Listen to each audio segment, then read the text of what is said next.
చంద్రబాబు నాయుడు గారు అక్కడికి వెళ్ళి చేసినటువంటి ప్రచారం వాళ్ళకి చాలా దుష్ఫలితాలు ఇచ్చింది. చంద్రబాబు నాయుడు గారు కనుక వెళ్ళకపోతే కాంగ్రెస్ టీడీపీ ఎలియన్స్ డెఫినెట్గా నేరోగా వచ్చును, రూలింగ్కి వచ్చినా రాకపోయినా ఇంత వన్ సైడ్ గేమ్ అవదు. ఎప్పుడైతే చంద్రబాబు నాయుడు గారు అక్కడికి వెళ్ళారో కేసీఆర్ అన్నవాడు మాటలతోటే బతికేస్తాడు. వాళ్ళ ఫ్యామిలీ మొత్తం అదే, వాళ్ళతోటి మనం పెట్టుకోకూడదు మాటల్లో. వీళ్ళు వెళ్ళిన తర్వాత ఆయనకి విలన్ దొరికాడు. అప్పుడు దాకా కేసీఆర్కి ఏం చెప్పాలో తెలియట్లేదు, ఎందుకంటే కాంగ్రెస్ తిడితే కాంగ్రెసే ఇచ్చింది, ఈయన పొగిడాడు.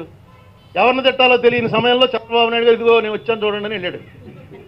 ఆ బాక్సింగ్ దాంట్లో బ్యాగ్ కడతారు, ఆ బ్యాగ్ లాగా. ఇక అక్కడి నుంచి ఈ చంద్రబాబు నాయుడు అమరావతి నుంచి పరిపాలిస్తాడు మన స్టేట్ని, ఎందుకు విడిపోయి ఏంటి ప్రయోజనం అని ఇంకా కేసీఆర్ అసూగా చెప్పేస్తాడండి. కేసీఆర్ మాటలు వింటుంటే అసలు మామూలుగా ఎలిమెంటరీ స్కూల్ పిల్లలు కూడా అంత అసహ్యంగా మాట్లాడతారు. వెళ్ళి మోడీ చంకనాకేమన్నాడు. చంకనాకడం ఏంటి, ఏదో చిన్నప్పుడు ఎలిమెంటరీ స్కూల్లో విన్నాం తప్ప అప్పుడు మోడీ చంకనాకావు, ఇప్పుడు కాంగ్రెస్ చంకనాకుతున్నావు, ఈ టైప్లో. అది నచ్చింది, ప్రజలకు ఎక్కింది. ఎందుకంటే పొలిటీషియన్స్ మీద ఉన్నటువంటి కోపం, వీడు వాడు తిట్టుకుంటే ఆనందంగా చూస్తున్నారు సీరియల్స్ చూసిందనుకన్నా, ఎందుకంటే ఇద్దరు ఎదవలే తిట్టుకొని బాగానే.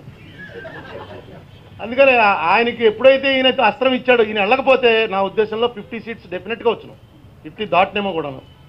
ఈయన చంద్రబాబు నాయుడు గారు వెళ్ళి హైదరాబాద్ నేనే కట్టాను, మళ్ళీ పాత గొడవ, ఎవడో ఒప్పుకోడండి. అది మీరు నిజంగా నాకు ఎంత సాయం చేస్తున్నా సరే అది నేను చెప్పుకోవాలి తప్ప మీరు రోజు అందరితో చెప్తున్నారు అనుకోండి, అరుణ్ కుమార్ గారికి నేనేనండి ఫస్ట్ స్పీచ్ నేనే రాసి ఇచ్చాను, ఆడికే ఉందండి ఆడికేం తెలుసు అంటే ఆడేవాడే ఆడికి అసలు ఎప్పుడైనా రాయమను, ఇంగ్లీష్లో అక్షరం రాయమను అంటాను, మీరు చెప్పినంత నిజమైనప్పటికీ.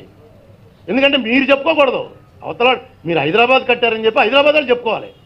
మాటి మాటికి మీరే వెళ్ళి నేనే కట్టాను, ఇది నేనే కట్టాను, ఎయిర్పోర్ట్ నేనే కట్టాను. ఎయిర్పోర్ట్ ఎవరు కట్టాడు చూడలేదు మనం, ఎవరి టైంలో వచ్చింది ఎయిర్పోర్టు, ఎవరి టైంలో వచ్చింది రింగ్ రోడ్డు, ఇవన్నీ కూడా నేనే కట్టానని చెప్తే ఏదో పాత చెప్పుకోవచ్చు, కాటన్ బ్యారేజ్ నేనే కట్టానంటే అప్పుడు మనం ఎవరు పుట్టలేదు కాబట్టి ఓహో కట్టాడేమో అనుకోవచ్చు. కళ్ళ ఎదురుకుండా కనబడేవి చూపించింది నేనే కట్టానంటే అది ఎందుకో ఆయనకి ఎవరు చెప్పట్లే. తర్వాత ఆయన స్పీకర్ కాదు, స్పీకర్ అవ్వవసరం లేదు, స్పీకర్ అవ్వడానికి మన్మోహన్ సింగ్ స్పీకర్ కాదు, కానీ బెస్ట్ ప్రైమ్ మినిస్టర్ నా లెక్కలో ఇప్పటివరకు ఇండియాను పరిపాలించిన వాళ్ళలో, ఇంక్లూడింగ్ జవహర్లాల్ నెహ్రూ. మొత్తం లెక్క చూసుకుంటే రిటర్న్స్ ఇచ్చిన అతను, అసలు ఇది చూపించినాడు, కరెక్ట్గా డెలివరీ చేసిన మనిషి మన్మోహన్ సింగ్. అది ఏమన్నా అందరూ యాక్సిడెంటే, ఇప్పుడు యాక్సిడెంటల్ కానివాడు పివి నరసరావు యాక్సిడెంట్లు, ఈయన యాక్సిడెంట్లు. ఒక్క నెహ్రూ గారు, ఇందిరాగాంధీ, రాజీవ్ గాంధీ తప్ప, రాజీవ్ గాంధీ యాక్సిడెంటే, ఆవిడ చచ్చిపోయింది కాబట్టి. అలా చూసుకుంటే అందరూ యాక్సిడెంట్లే.